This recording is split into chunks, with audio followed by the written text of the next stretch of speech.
Hello, good morning सभी students को। और आज अपनी बात करेंगे जैव उर्वरक के बारे में।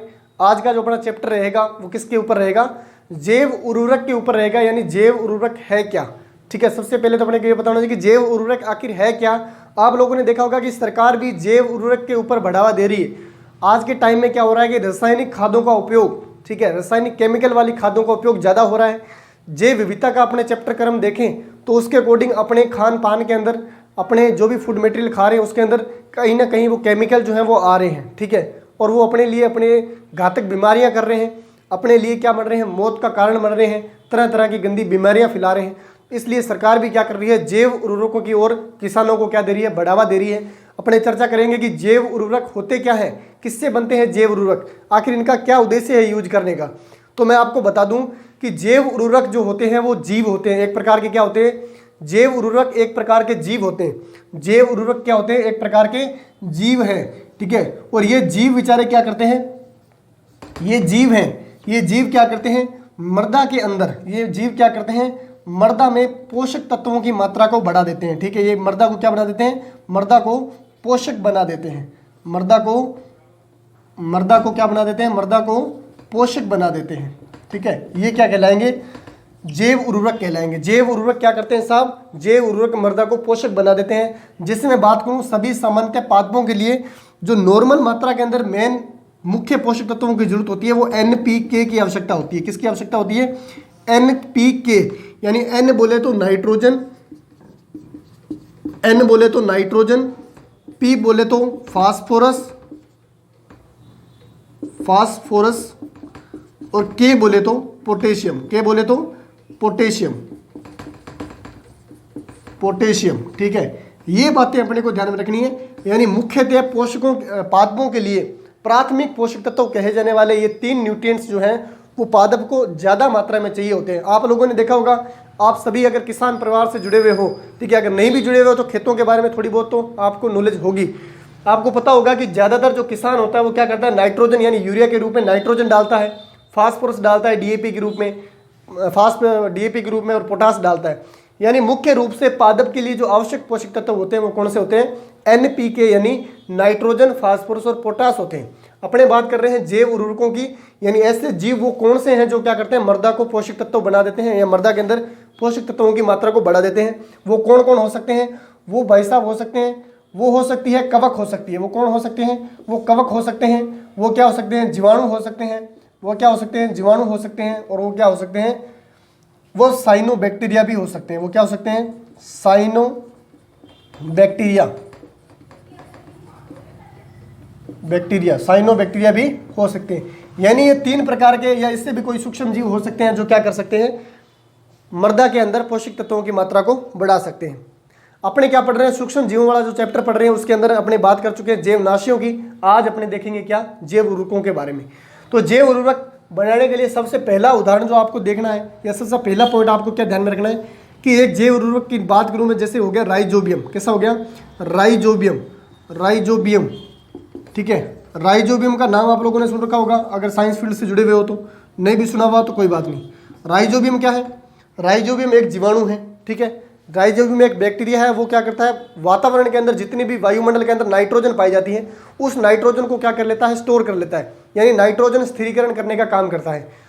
राइजोबियम जीवाणु क्या करता है, वातावरण की नाइट्रोजन को स्थिर कर लेता है, स्टोर कर लेता है। वो किसको दे देता है, पादप को दे देता है। किसको दे देगा, पादप को दे देगा। ठीक है, तो ये क्या करेगा, वायुमंडल की नाइट्रोजन को, वायुमंडल की नाइट्रोजन का स्थिरीकरण करता है। स्थिरीकरण, वायुमंडल की नाइट्रोजन का क्या करता है, स्थिरीकरण करता है, स्टोर करता है। और उस नाइट्रोजन को किसको दे देगा, पादप को दे देगा। ठीक है, अगर बात करें राइजोबियम जीवाणु जो है वो राइजोबियम कल्चर के रूप में भी काफ़ी सारे आने लगे हैं।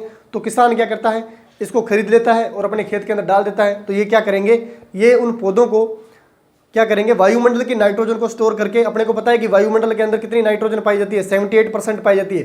ठीक है, तो उस नाइट्रोजन को वेस्ट नहीं जाने देगा और उसको क्या कर लेगा, स्टोर करके पादपों को दे देगा। तो किसान को क्या करना पड़ेगा, किसान को अपना पैसा खर्च करके यूरिया नहीं डालनी पड़ेगी, यूरिया नहीं डालनी पड़ेगी, यानी यूरिया का उपयोग जो है वो बंद हो जाएगा अगर ये प्रक्रिया अपना ली जाएगी तो। ठीक है, यानी पैसा खर्च करके, अपने को पता है कि यूरिया का जो कट्टे आते हैं वो काफ़ी महंगे आते हैं। ठीक है, एक गरीब किसान या मीडियम वर्ग के किसान के लिए ये पॉसिबल नहीं हो सकता, तो उनकी फसलें जो है वो थोड़ी सी कम, क्योंकि मृदा के अंदर पोषक तत्वों की पर्याप्त मात्रा नहीं है, तो क्या होगा कि उसको यूरिया पर पैसा खर्च अपना नहीं करना पड़ेगा। अगर राइजोबियम क्या करने लग जाए, उनके खेत में आकर नाइट्रोजन स्थिरीकरण करने लग जाए। अब कैसे लाएं? अब उनको लाने के लिए मैं आपको एक उदाहरण देता हूं। राइजोबियम जो है वो किन में पाया जाता है? दलहनी फसलों के अंदर ज़्यादा पाया जाता है। किस में पाया जाता है? दलहनी फसलें, या अपने बात करें लेग्यूमिनेसी कुल के पादप जो होते हैं। ठीक है, कौन से पादप होते हैं दलहनी फसलों के अंदर? कौन से आते हैं? लेग्यूमिनेसी कुल है। किसका कुल है? दलहनी फसलों का कुल है। दलहनी फसलों के कुल को ही क्या बोलते हैं? लेग्यूमिनेसी कुल बोलते हैं। कुल मतलब जिस प्रकार से अपने वर्ग के अंदर बांटते हैं इनको। ठीक है, वर्ग बनाते हैं कि कौन सा पादप जो है वो किस वर्ग के अंदर आता है, किस कुल के अंदर आता है। तो जैसे मैं बात करूं, दाल वाली सारी फसलें आ जाएगी। ठीक है, दलहनी फसलें जैसे मूंग हो गया, ठीक है, मूंग हो गया, गवार हो गया, ठीक है, मसूर हो गया, ठीक है, चना हो गया, यानी जितनी भी दाल वाली फसलें हैं वो किसके अंदर आ जाएगी? वो दलहनी फसलों के अंदर आ जाएगी, लेग्यूमिनेसी कुल के अंदर आ जाएगी। अब सर इनका क्या रीजन है? तो आप लोग कैसे करना, जो दलहनी फसलों के पादप होते हैं, जैसे मैं बात करूं चने का पादप, चने के पादप को उखाड़ के देखना।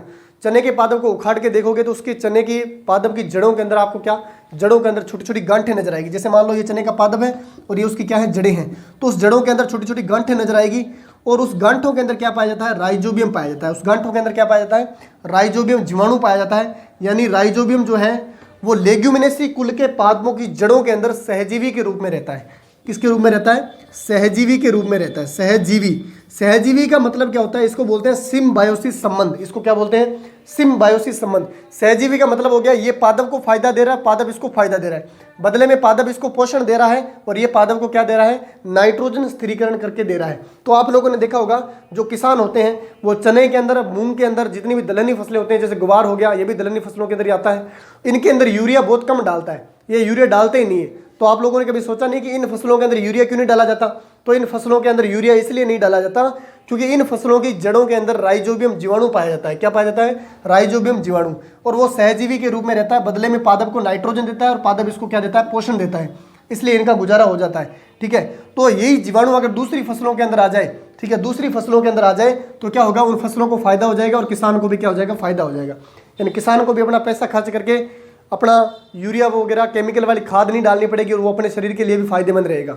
ठीक है, तो इस प्रकार से ये सूक्ष्म जीव क्या करते हैं? जैव उर्वरक बनाने का काम करते हैं। ये जीव हैं जो क्या करते हैं? जैव उर्वरक के रूप में काम में आते हैं। तो पहला उदाहरण मैंने आपको बताया है राइजोबियम का, इसका स्क्रीनशॉट ले लो। उसके बाद में नेक्स्ट उदाहरण की बात करेंगे कि दूसरा जो है वो जैव उर्वरक के रूप में कौन सा काम में आता है। ले लिया स्क्रीनशॉट। अगला जो उदाहरण अपने देखेंगे वो कौन सा देखेंगे? अगला उदाहरण अपने देखने जा रहे हैं माइकोराइजा। अगला उदाहरण कौन सा देखेंगे? माइकोराइजा देखेंगे। माइकोराइजा का नाम सुना है तो अच्छी बात है, नहीं सुना तो इसके बारे में अभी अपने चर्चा करेंगे। माइकोराइजा ये तो थे जीवाणु, ठीक है, अभी अपने देखा था राइजोबियम, वो तो क्या था? जीवाणु था। अभी अपने दूसरा जो देख रहे हैं वो कौन सा है? माइकोराइजा है। कौन सा है? माइकोराइजा। ठीक है, इसको बोलते हैं माइकोराइजा। अब माइकोराइजा क्या है सर? ये माइकोराइजा जो होती है वो एक प्रकार की कवक होती है। वो कैसी होती है? कवक होती है। ठीक है, और इस माइकोराइजा की बहुत सारी प्रजातियां पाई जाती है, जिसमें से जो माइकोराइजा बनाने वाली जो कवक है वो कौन सी होती है? ग्लोमस वंश की होती है। कैसी होती है? ग्लोमस वंश। ठीक है, वंश बनाए हुए हैं, इसके अंदर भी कुल बनाए हुए हैं। मैंने अभी बताया कि पादपों को भी किस प्रकार से बांटा हुआ है, उनके अलग अलग घन बनाए हैं, वर्ग बनाए हैं, कुल बनाए हैं, इस प्रकार से उनको डिवाइडेड किया हुआ है। तो माइकोराइजा बनाने वाली कवकें कौन सी होती है? ग्लोमस वंश की कवकें होती है। माइकोराइजा बनाने वाली कवकें कौन सी होती है? ग्लोमस वंश की कवकें होती हैं। और ये कवक क्या करती है? ये कवक करती है फास्फेट आयन का अवशोषण। क्या करती है ये कवक? Phosphate ion. फास्फेट आयन की बात करें या अपने बोल दें कि फास्फोरस। क्या बोल दें? फास्फोरस। फास्फोरस को किससे लिखते हैं? पी से लिखते हैं। ये हो गया। ठीक है, तो ये क्या करती है? पादप की जड़ों के साथ में सहजीवी संबंध बनाती है। ये क्या करती है? पादप की जड़ों के साथ में, पादप की जड़ों के साथ क्या करती है? सहजीवी संबंध बनाती है। सहजीवी संबंध बनाती है। ठीक है, अब ये पादप की जड़ों के साथ में सहजीवी संबंध बनाएगी तो बदले में पादप क्या करता है? अपने को पता है कि कवकों के अंदर हरित लवक नहीं पाया जाता, और पादप भोजन किससे बनाते हैं? पादप की जो पत्तियां हैं हरी हरी, उसके अंदर हरित लोक पाया जाता है, वो प्रकाश संश्लेषण करता है और क्या करते हैं, पादप भोजन बनाते हैं। अब मान लो ये कोई पादप है, ये कोई क्या है, पादप है, ठीक है, ये मान लो कोई पादप है और इसके चिपकी हुई है कौन से, आप लोगों ने कभी पिक्चरों के अंदर हॉलीवुड बॉलीवुड जो भी मूवियाँ आप देख रहे हो, ठीक है, जंगलों की सीन के अंदर, जंगलों के सीन वाली कोई मूवियाँ देख रहे हो, तो आप लोगों ने देखा होगा, जैसे अमेजन वन का कई बार सीन दिखाते हैं, डिस्कवरी वाले भी दिखाते हैं, तो आप लोगों ने देखा होगा पादपों की छाल के ऊपर बड़ी बड़ी कवकें पाई जाती है, बड़े बड़े कवकों के छक्के से पाए जाते हैं, मतलब ये मान लो कि छत्ते से बने हुए होते हैं, ठीक है। तो वो कवकों के छत्ते से किसके बने होते हैं, वो माइकोराइजा ही होती है। वो कैसी होती है, माइकोराइजा होती है। माइकोराइजा के पास में हरित लोक नहीं होता, तो माइकोराइजा को पादप क्या करता है, प्रकाश संश्लेषण करता है, भोजन बनाता है। तो माइकोराइजा को भोजन कौन दे रहा है, पादप दे रहा है। और माइकोराइजा क्या कर रही है, पादप को फास्फेट आयन यानी फास्फोरस दे रही है अवशोषित करके, ठीक है। और माइकोराइजा क्या करती है, फास्फेट आयन देने के साथ साथ में इनको क्या करती है, सूखा प्रतिरोधी बनाती है। कैसे बनाती है, सूखा व लवण प्रतिरोधी भी बनाती है, सूखा व लवण प्रतिरोधी, लवण प्रतिरोधी, सूखा व लवण प्रतिरोधी भी बनाती है माइकोराइजा। अगर माइकोराइजा किसी पादप के जड़ों के साथ में संबंध बना रखा है, माइकोराइजा उसके साथ में लगी हुई है, तो माइकोराइजा क्या करेगी, एक तो उसको जमीन से फास्फेट आयन का अवशोषण करके देगी, जो पादप के लिए बहुत आवश्यक होता है, और जल्दी से हर कोई पादप फास्फेट आयन का अवशोषण नहीं कर पाता। अगर वो पादप लवणीय कंडीशन के अंदर खड़ा है, लवणीय मृदाओं में खड़ा है, तो लवणीय और सूखे के प्रति यानी जल की कमी है तो भी उसको क्या करती है, सहायता करती है। तो बदले में पादप इसको क्या दे देगा, बदले में पादप इसको भोजन देगा और ये पादप को न्यूट्रिएंट्स देगी और ये कंडीशन फॉलो करेगी। तो कहने का मतलब क्या हो गया कि ये भी संबंध कौन सा हो गया, सहजीवी संबंध। सहजीवी संबंध का मतलब होता है ऐसा संबंध जिसके अंदर पादप, या अपने बात करें कि दो जीव हैं और दोनों जीवों को क्या होना चाहिए, फायदा होना चाहिए, ठीक है। उस जीव को अपनी वजह से फायदा होना चाहिए और अपने को उस जीव की वजह से फायदा होना चाहिए। ये संबंध आपस में कहलाता है सिम्बायोसिस संबंध यानी सहजीवी संबंध। तो एक तो उदाहरण अपना कौन सा हो गया, माइकोराइजा हो गया। माइकोराइजा कौन से, माइकोराइजा क्या है, कवक है। माइकोराइजा बनाने वाले कौन सी कवकें होती हैं, ग्लोमस वंश की कवकें होती हैं, फास्फेट आयन का अवशोषण करती है, जड़ों के साथ में सहजीवी संबंध बनाती है, सूखा व लवण प्रतिरोधी पादप को बढ़ाती है। तो माइकोराइजा भी जैव उर्वरक के रूप में काम में लिए जाते हैं, ठीक है। ले लो इसका स्क्रीनशॉट ले लो, उसको रफ कर देता हूं, उसके बाद में नेक्स्ट उदाहरण की बात करेंगे, ठीक है। अगला जो उदाहरण देखना है अपने जैव उर्वरक का, और किसको जैव उर्वरक के रूप में काम में ले सकते हैं, तो वो बहुत ही इंपॉर्टेंट उदाहरण है। वो कौन सा है, वो है साइनोबैक्टीरिया। वो कौन सा है, साइनोबैक्टीरिया, जिसको अपने बोलते हैं नील हरित शैवाल। क्या बोलते हैं, नील हरित शैवाल बोलते हैं। तीसरा उदाहरण देखें, साइनोबैक्टीरिया।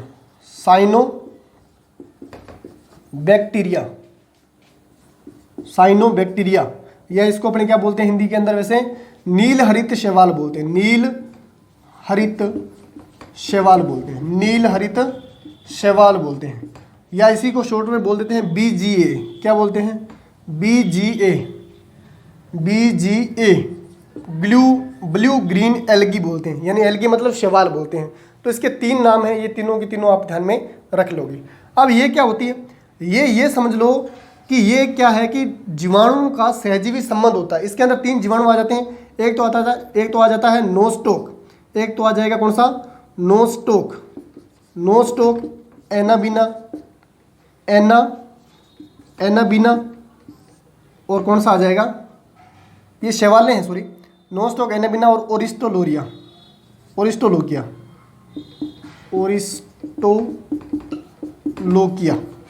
ठीक है।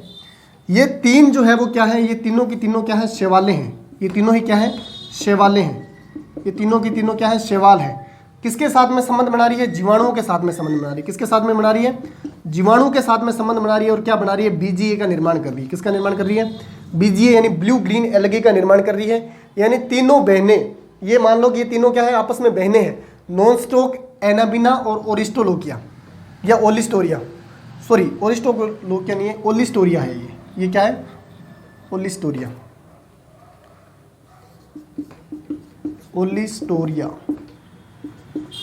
ठीक है, ओलिस्टोरिया है ये। नॉनस्टॉक, एनाबीना और ओलिस्टोरिया, ये तीनों ही बहनें हैं। ये तीनों क्या करती है, शैवालें हैं, और जीवाणु के साथ में क्या कर लेती है, सहजीवी संबंध बना लेती है। अब जीवाणु इनको क्या कर देगा, जीवाणु इनको पोषक पदार्थ देगा और ये जीवाणु को पोषक पदार्थ देगी। तो ये क्या करती है, ये जीवाणु के पास में बैठी बैठी क्या करती है, वायुमंडल नाइट्रोजन का स्थिरीकरण करती है। ये क्या करती है, वायुमंडल की नाइट्रोजन का, ठीक है, वायुमंडल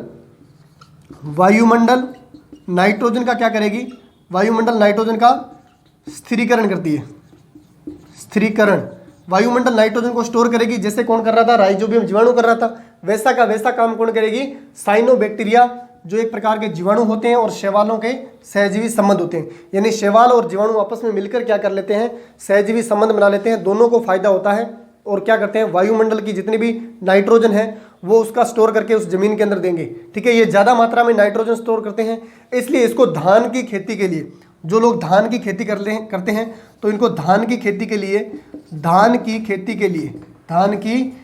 के लिए सर्वोत्तम माना जाता है। ठीक है, धान की खेती के लिए सर्वोत्तम माना जाता है, यानी सबसे अच्छा माना जाता है। अगर आप धान की खेती कर रहे हो तो आप क्या डाल दो वहाँ पे, बीजीए यानी साइनोबैक्टीरिया को डाल दो, तो आपको आपकी धान की खेती जो है वो अच्छा उत्पादन देगी। आपको यूरिया डालने की जरूरत नहीं पड़ेगी, केमिकल वाली खाद डालने की जरूरत नहीं पड़ेगी, जो अपने लिए बहुत ही ज़्यादा हानिकारक है। तो जैव उर्वरक इस प्रकार से अपनी क्या करती है, हेल्प करती है। ज़्यादा से ज़्यादा जैव उर्वरकों का उपयोग करना चाहिए। आप लोगों के टच में भी अगर कोई किसान है, ठीक है, या अगर आप किसान परिवार से हो तो उनको गाइड करो कि जैव उर्वरकों का उपयोग जो है वो ज़्यादा करना चाहिए। ठीक है, जैव उर्वरकों का उपयोग करेंगे, ये अपने लिए क्या होगा, सस्ता भी होगा और अपने आने वाली पीढ़ियों के लिए भी अच्छा होगा, क्योंकि केमिकल वाले जो प्रोडक्ट अपने खा रहे हैं, ठीक है, आज का गेहूँ खा रहे हैं, गेहूँ के ऊपर इतनी तेज केमिकल वाली स्प्रे करते हैं, तो गेहूँ का केमिकल वाला जो अंश है वो अपने अंदर भी आ रहा है, शरीर के अंदर, वो पशुओं के अंदर भी जा रहा है।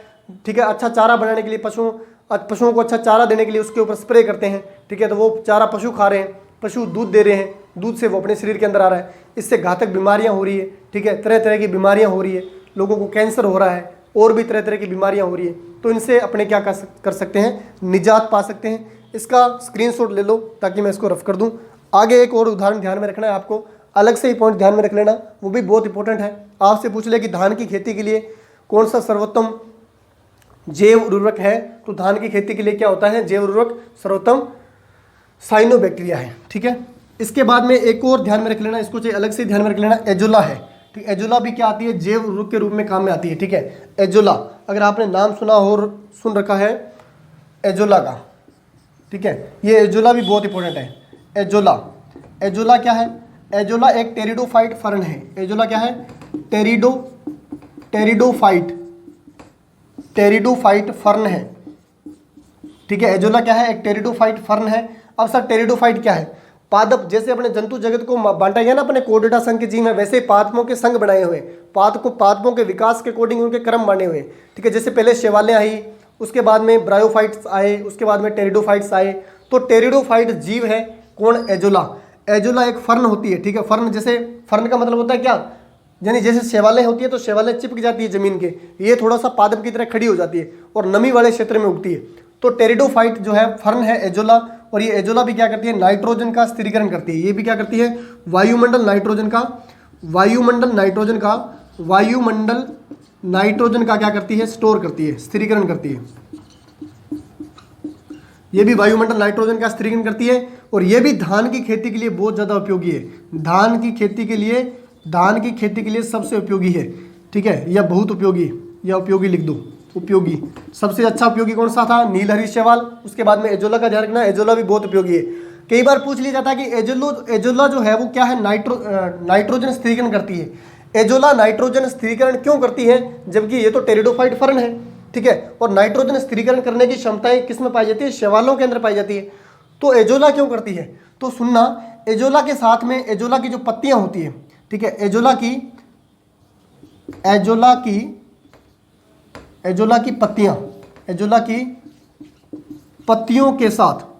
पत्तियों के साथ, अब सुनना, एजोला की पत्तियों के साथ में क्या होता है कि अभी मैंने जो शैवालें बताई थी कौन सी, एक तो Nostoc,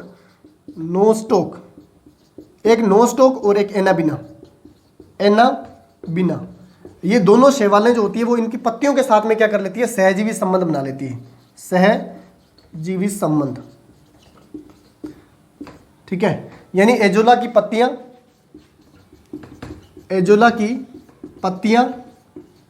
plus Nostoc plus Anabaena, ये तीनों क्या कर लेंगे, आपस में सहजीवी संबंध बना लेते हैं। इसलिए एजोला क्या करने लग जाता है, नाइट्रोजन स्थिरीकरण करने लग जाता है। क्योंकि अभी देखा कि साइनोबैक्टीरिया के अंदर तो नॉन स्टॉक एनाबिना और ओलिस्टोरिया ये मिलकर सहजीवी संबंध बना के जीवाणुओं के साथ में सहजीवी संबंध बना के साइनोबैक्टीरिया बना रहे हैं। जबकि एजोला कैसे बनता है, एजोला के अंदर नॉन स्टॉक और एनाबिना दो ही प्रकार की शैवालें जो होती है इसकी पत्तियों के साथ में रहती है, इसके पत्तियों के साथ संबंध बना लेती है। इसको अपने क्या बोल देते हैं, एजोला बोल देते हैं। और ये एजोला क्या करेगा, नाइट्रोजन स्थिरीकरण कर लेगा और धान की फसल के लिए क्या हो जाएगा, बहुत ही उपयोगी हो जाएगा। तो ये थी अपने जैव उर्वरक। कैसा लगा जैव उर्वरक वाला चैप्टर आपको, कमेंट करके जरूर बताएं। मिलते हैं नई क्लास के अंदर नए टॉपिक के साथ में, तब तक के लिए थैंक यू सभी को।